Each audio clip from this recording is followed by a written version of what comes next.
evening. I'm Kristen Welker in Tonight for Leicester. This is traditionally a time for family and for honoring the nation's fallen heroes. But this year, as the death toll from COVID-19 nears 100,000, there are reminders everywhere that this is a Memorial Day unlike any other. Across the country, eager crowds taking advantage of the unofficial start to summer, prompting stern warnings from health officials. But at Arlington National Cemetery, where the president spent part of his day, there were no crowds. Instead, solemn and socially distanced tributes to those who've made the ultimate sacrifice. We have it all covered, and we begin tonight with NBC's Miguel Almaguer. As Americans mark Memorial Day, crowds gathered at beaches, boardwalks, and swimming pools across the country, a troubling celebration during a national health crisis.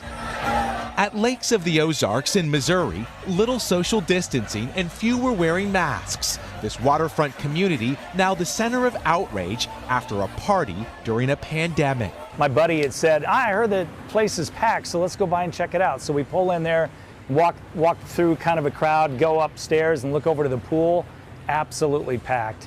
As a restless nation battles quarantine fatigue, more states are easing restrictions, but for some, it came too fast. This is truly the Wild West. It went from kind of a lockdown to just total chaos. The resort town of Lake Geneva, Wisconsin, flooded by visitors after the state Supreme Court struck down stay-at-home restrictions. We had to literally close our doors and stop letting people in the building several different times. On some of the most iconic beaches in Southern California, Memorial Day has always drawn a crowd.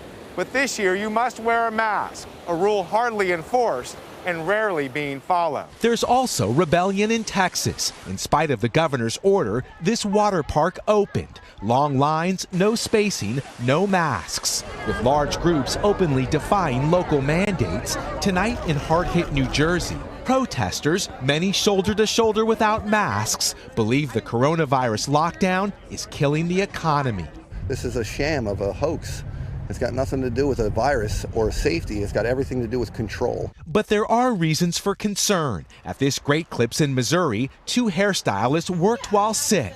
Now at least 140 clients have been exposed to the virus, including Eric Chase. All of this because someone wasn't responsible. In Alabama today, no holiday for doctors. Cases soaring to some 15,000 so far. I'm used to taking care of sick patients. I'm used to seeing death in the ICU, but the volume of death and not being able to help my patients is just heartbreaking. Tonight, as the virus continues to spread, more Americans are enjoying their freedom this holiday weekend. Freedom they could lose again if they don't follow the rules. Miguel Almaguer, NBC News, Los Angeles.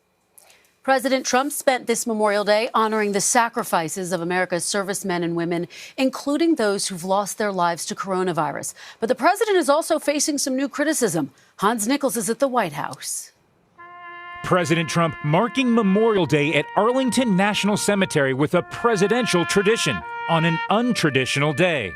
The cemetery still closed to the public because of coronavirus, but the tomb of the unknown soldier still guarded. Later, at a ceremony at Fort McHenry in Baltimore, President Trump honored the Americans who have succumbed to coronavirus. As one nation, we mourn alongside every single family that has lost loved ones. And vowed victory over what he called the invisible enemy. Together, we will vanquish the virus. With former Vice President Joe Biden venturing out of his home for the first time in 2 months, paying his respects to the fallen at a war memorial in Delaware. Wearing a mask, a stark contrast to President Trump today. The somber split screen coming on the heels of a political dust-up over the weekend, with the Biden campaign tweeting out a digital ad criticizing the president for golfing during the pandemic. The president defending his outing on Twitter. I played golf over the weekend. The fake and totally corrupt news makes it sound like a mortal sin. And hinting at the next reopening battle, demanding schools in our country should be open ASAP. Most schools have been closed since March, and many have canceled classes for the rest of the year. And in a report to Congress, the Trump administration says it's still relying on the states to expand testing capacity, pledging to buy them 100 million more swabs by the end of the year. Kristen? Hans Nichols reporting from the White House. Hans, thank you for that. Well, President Trump is also announcing another travel ban, this time barring visitors coming to the U.S. from Brazil, where coronavirus is now spreading faster than anywhere else. Our Bill Neely is there and takes us inside a field hospital on the front lines. Soccer's World Cup was once played here. Now a global disease is treated here. At a field hospital next to Brazil's biggest stadium, one woman's heart has just stopped. She was brought back to life, but more than 50 have died here in 2 weeks. This is one of 7 field hospitals going up in Rio alone. The problem is they just can't be built fast enough. Another wing is ready to open, 200 patients waiting, ambulances arriving. Doctors have only one word for it. It's crazy. It's crazy. Now, President Trump has slapped a travel ban, barring any foreigner from entering the US from Brazil, starting late Tuesday. His ally, Brazil's president, joined anti-lockdown protesters as the death toll topped 20,000. He took off his mask, hugged children, and called for restrictions to end. Freedom, he said, above all else. Earlier, he was heckled. Killer, one woman shouted. In the tightly packed homes of Brazil's biggest slum, the virus is on a rampage, lockdown or not. This woman names 4 friends who've died. Amid this poverty, it's spreading faster in this country than anywhere. Almost 1,000 people are now dying here every day, and many doctors have told me they believe Brazil is a week or 2 away from its peak of infections. Kristen? Bill Neely, thank you. And back here at home, a fierce battle over reopening houses of worship as health experts fear large gatherings could trigger new outbreaks. Here's Blaine Alexander.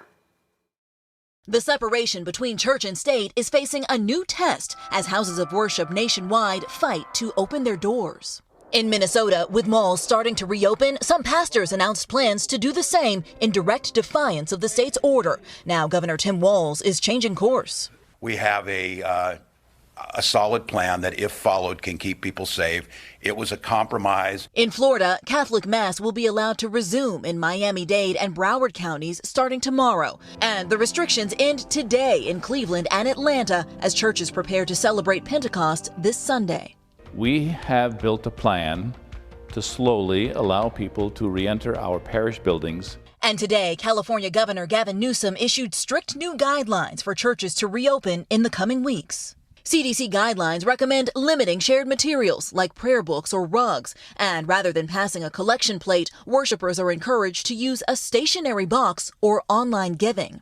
At Blessed Sacrament Church in Massachusetts, they're taking note. There are 45 slots in this church that normally seats 600. In order for people to come to church, they have to register. For weeks, health officials have traced outbreaks to houses of worship. That's why many leaders say it's still too soon. Right now, it's truly irresponsible to open the doors of our church.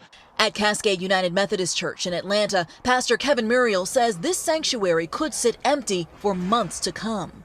Also empty, more than 500 African Methodist Episcopal churches across Georgia ordered closed until at least mid-June. If we can ensure that any member or any visitor that comes to Cascade is safe, without any opportunity for the coronavirus to spread within our church, then that's when we'll come back. Blaine Alexander, NBC News, Atlanta. Hey, NBC News fans, thanks for checking out our YouTube channel. Subscribe by clicking on that button.